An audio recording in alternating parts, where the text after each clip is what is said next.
The future of solar glass begins in Bahia. In Belmonte, Bahia, Brazil, Homerun is developing a project that could transform the future of the solar supply chain in the Americas. A solar glass manufacturing plant integrated with one of the country's most strategic high-purity silica resources.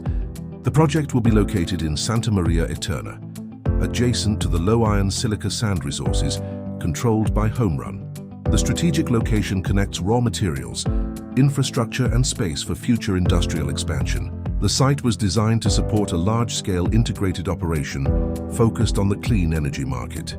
The future plant was designed to produce antimony-free ultra-clear solar glass. With a capacity of 1,000 tons per day, the project aims to meet the growing demand of the Brazilian solar sector and selected export markets.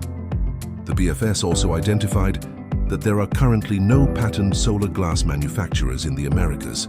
The Bankable Feasibility study confirmed strong economic fundamentals for the project.